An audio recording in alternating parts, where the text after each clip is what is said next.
Tudo a ver de hoje, vejo Valério Luiz, eternamente Valério.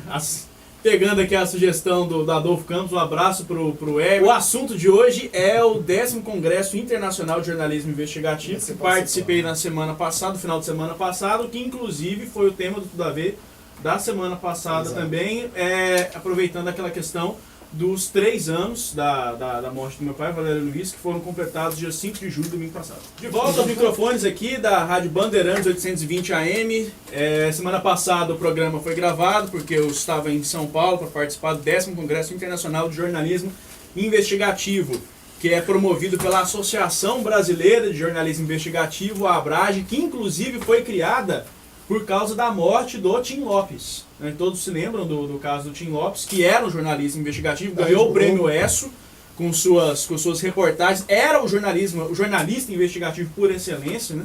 Ele, da TV Globo, né? Da TV Globo. Que foi barbaramente assassinado. Barbaramente assassinado no Rio de Janeiro por traficantes. Então, devido à morte do Tim Maia, foi fundada essa associação. Nossa. Que é a ABRAGE, que hoje é uma associação muito atuante no Brasil inteiro. Esse congresso é um congresso muito importante, muito reconhecido. Recebi o convite para ir lá dar uma palestra sobre violência contra jornalistas. Meus agradecimentos aí aos organizadores, o Guilherme Alpendre e a Marina Natorgi.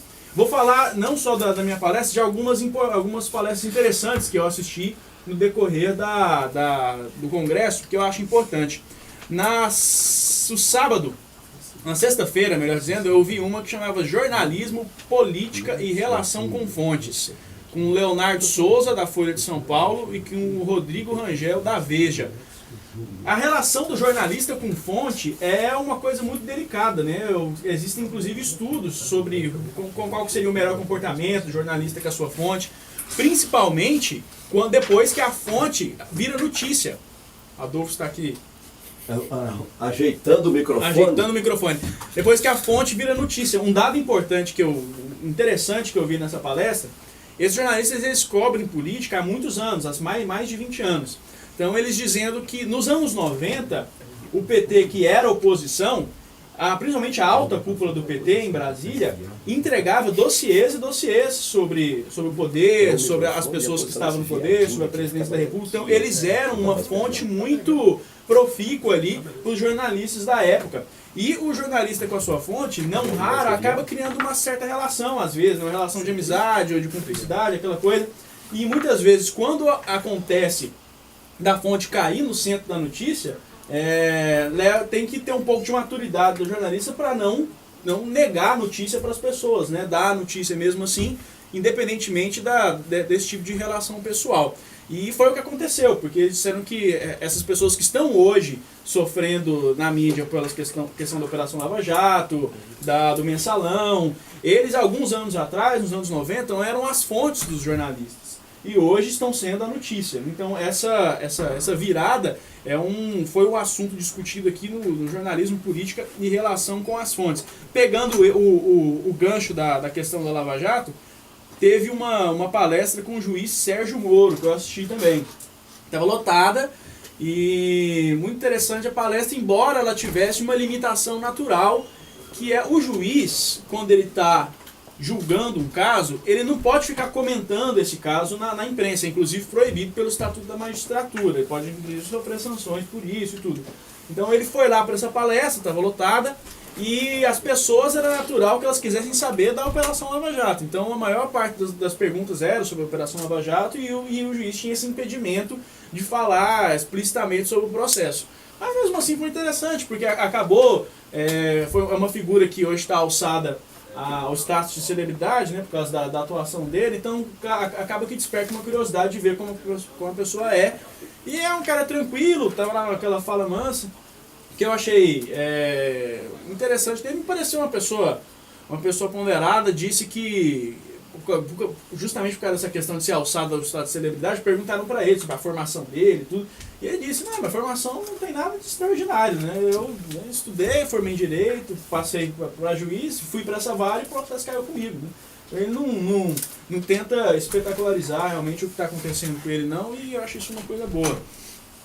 No dia 3 de julho, no sábado, vi uma palestra muito importante, que é sobre jornalismo independente, Existem 3 portais na internet hoje que se destacam muito nessa questão do jornalismo fora dos grandes veículos de comunicação, que é a Pública, a Ponte Jornalismo e o Jota. Eu que sou advogado, sempre gostei muito desse Jota aqui, que é um site que fala sobre direito, fala sobre decisões judiciais, sobre realidade da advocacia. Então, quem está aí na área do direito, quem milita na advocacia, quem é juiz, promotor, é um site que tem vínculos com várias pessoas que colaboram com esse site, pessoas importantes colaboram com esse site, e realmente os textos que são lá são acima da média, são textos muito bons, vale a pena conferir. Essa Pública é uma agência de jornalismo investigativo que, juntamente com a Ponte Jornalismo, eles focam muito em cima também de violência policial, que é um assunto que eu considero de suma importância,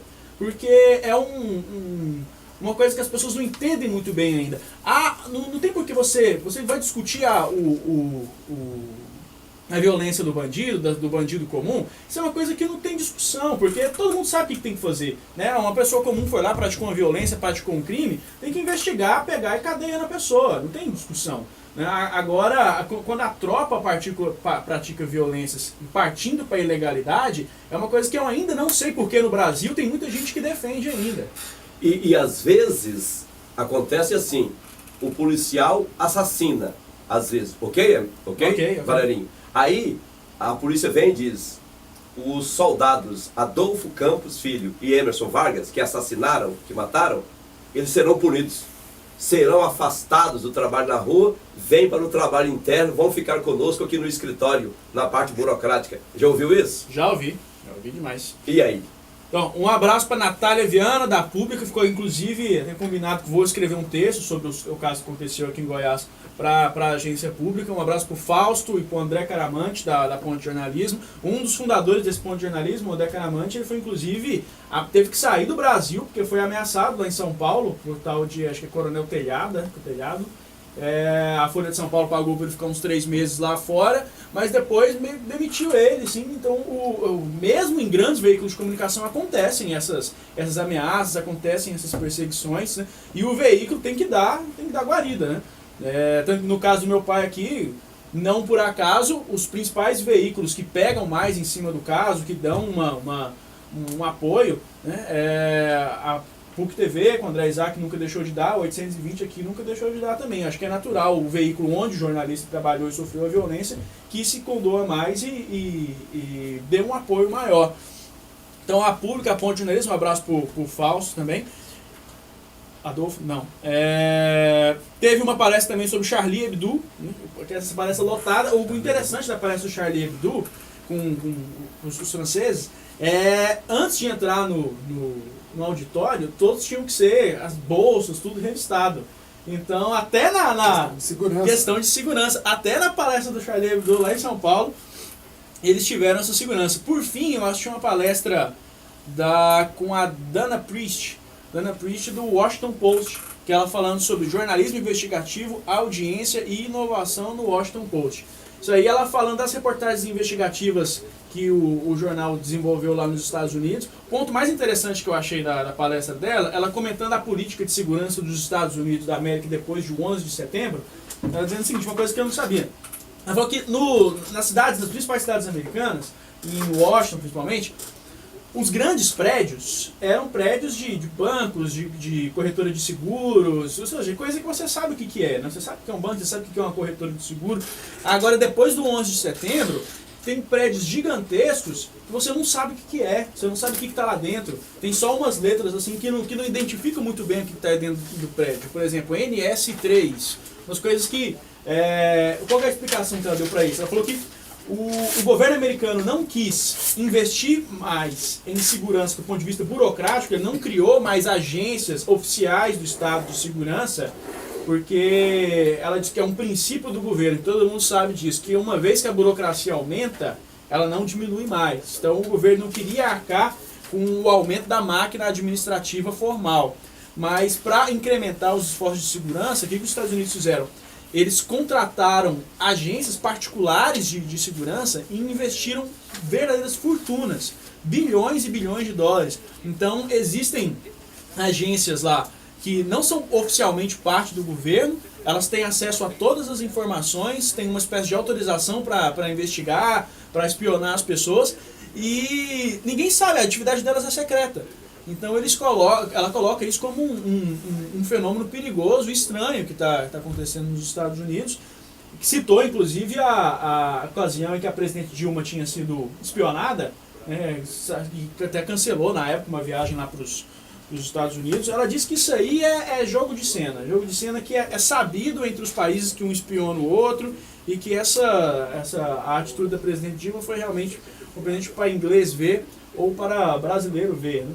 Ela esteve lá agora há pouco. Esteve lá agora há pouco. E por último, o que eu acho interessante também é que o Obama, ele tem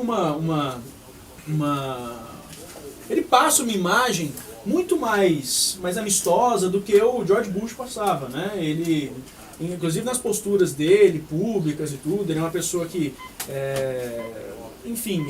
comemorou a decisão da Suprema Corte que colocou os direitos iguais, né, de casamento para casais tanto heterossexuais quanto homossexuais, mas ela disse que o Obama, nessa questão de fortalecimento do exército e de política exterior, de inclusive entrar em outras nações, ele é inclusive mais agressivo do que o George Bush, que nesse quesito aí não mudou.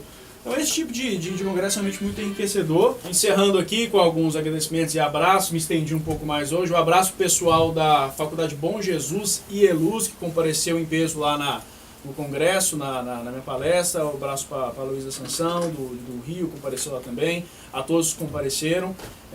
Lembrando para vocês que vamos postar esse programa nas redes sociais. Página Valério Luiz Filho, meu perfil pessoal Valério Luiz, Twitter Valério Luiz e Instagram também Valério_Luiz. Acompanhem todos. Até semana que vem com Adolfo Campos e Emerson Vargas.